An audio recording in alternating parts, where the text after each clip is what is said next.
So first of all, thanks for taking the time to speak to me. It's a pleasure. Just want to touch on what it's like playing for both West Brom and Wolves.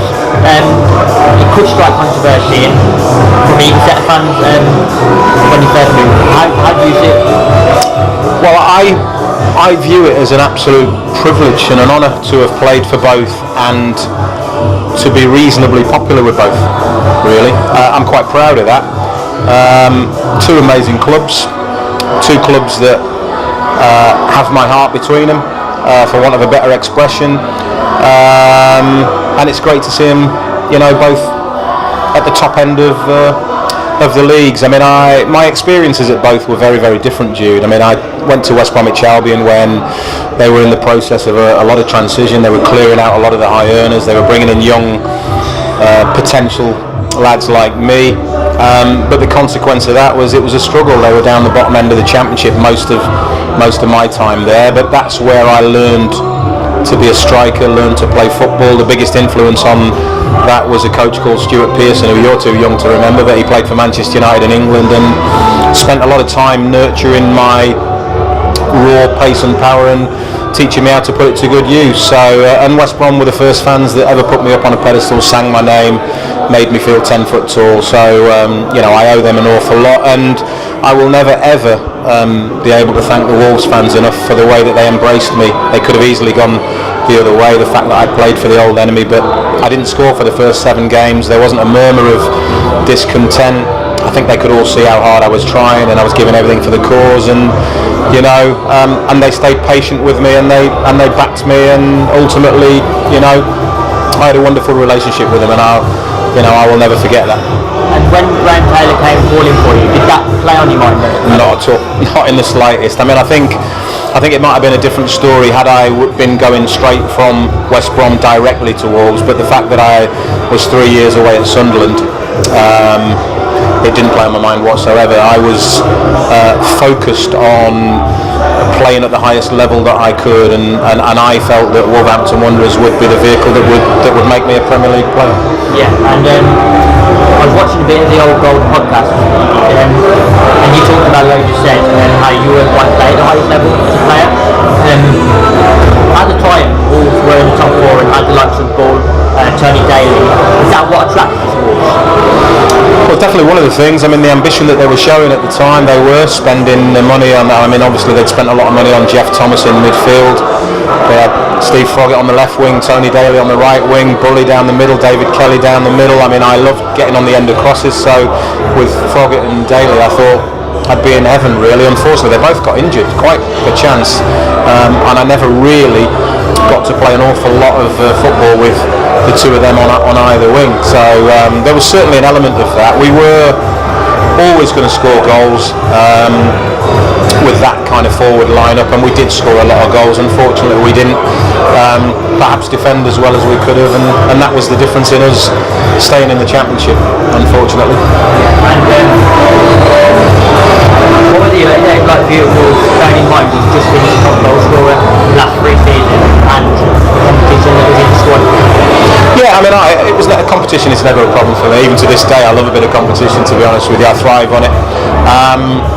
I was put on the right wing by Graham Taylor, so he paid an awful lot of money for me, and then obviously felt that I could be effective on the right wing because they had the injuries to Tony Daly and so on and so forth.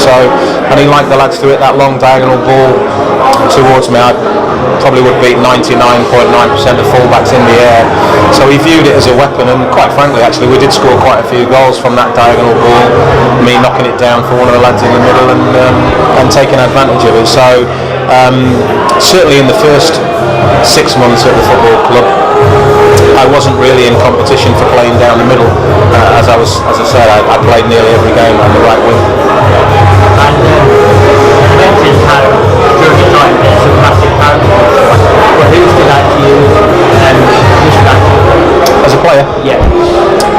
Well, there were many really. I always mention mention two in particular because they were both at different ends of their careers. So young Robbie Keane was 17, came into the first team and played as if he was on the park and streets with his mates. He played without fear, flicks and tricks, very flamboyant footballer, and scored a lot of goals. So I always thought that he had a big future ahead of him, and he went on to have a remarkable career. And at the other end of the spectrum, as a striker, I don't think you could wish for anybody in midfield better than Gordon Cowan's. Both feet, right foot, left foot. I mean, this is a man who played for Villa and won the European Cup, so played for England. The fact that he was 34, he was still very, very fit, and a very, very, very underrated player. I thought he was one of the best players I ever played with. What would say your biggest highlight was it? Well, there are three things that Wolves fans always talk to me about, and I'll do them in chronological order. The first one was the penalty shootout against Sheffield Wednesday in the FA Cup. So at Molineux, we were 3-0 down, we'd missed a couple of penalties, they scored the first three, and it was a shootout that we managed to win, and I was the lucky guy who managed to smash the winning penalty in at the end. So that's the first high. The second one was a goal that I think won goal of the month on Match of the Day. For David Kelly scored it, but he and I ran the length of the pitch, and I crossed it into the area, and he got on the end of it with a diving header into the corner. So that was another moment, and the fact that it was against Leicester and Mark McGee was to become Wolves manager was another thing about it. And obviously the biggest moment by far was scoring the winning goal at Ellen Road against Leeds United in the quarter-final of the FA Cup. I was a Leeds lad, I grew up a Leeds fan, I was a ball boy at Ellen Road, so to score the winning goal in the FA Cup final as a massive underdog was a real thrill. Moving away from the club now, you were at Leeds versus Aston Villa the other day. What was your view on everything that went on that day? Obviously a massive game in the Championship, and obviously a lot went on that day. An awful lot went on. It had the potential to be a real stain on our game. Thankfully, the right outcome occurred in that Leeds allowed, most of Leeds allowed Aston Villa to knock the ball into the net and to make it 1-1. But the overriding factor is that you're not obliged to kick the ball out for an injured player unless it's a head injury, then you would expect the referee to stop it before you kick the ball out. But the overriding fact of that game was that Aston Villa kicked the ball out 10 minutes before for Adam Forshaw, the Leeds player, was down injured, and Aston Villa, although they were on the attack in a good situation, they kicked the ball out very, very sportively. So then for Leeds to carry on while they had a player down injured and not kick the ball out and score such a controversial goal at the time left a sour taste in the mouth. But Marcelo Bielsa had to think about it and then decided to do the right thing. So ultimately, then there were all the shenanigans, the handbags as I call it. Patrick Bamford made a meal of her coming together with El Ghazi, and again the right outcome, because you don't want to see that kind of simulation. I mean, before every game, players shake hands as a token of respect. Things like that make it pointless. There's no point in shaking hands if the players are going to go around feigning injuries, trying to get other players, fellow professionals, sent off. So Patrick Bamford eventually got found out. He's got a 2-game ban, and El Ghazi's red card got rescinded. So for me, everything happened correctly at the end. Yeah, and he's going up for you in playoffs tonight. Oh gosh. Tough question. It's a tough question because they are, particularly Leeds, West Brom and Villa, are high calibre Championship teams.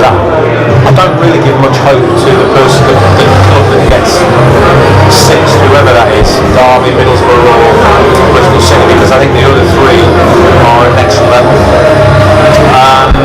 If you're putting me on the spot, the best team this season out of those three has been Leeds United, so I would say Leeds United. It's not that I obviously have a love of West Bromwich Albion. I would love it if they got promoted. My hometown club is Leeds, so if West Brom can't, then I want Leeds to. And obviously Aston Villa, I've got a lot of friends that support important. So one way or another, it's going to be a sort of a win, but there are bigger wins. But if you're putting me on the spot, the best team out of those teams is Leeds United.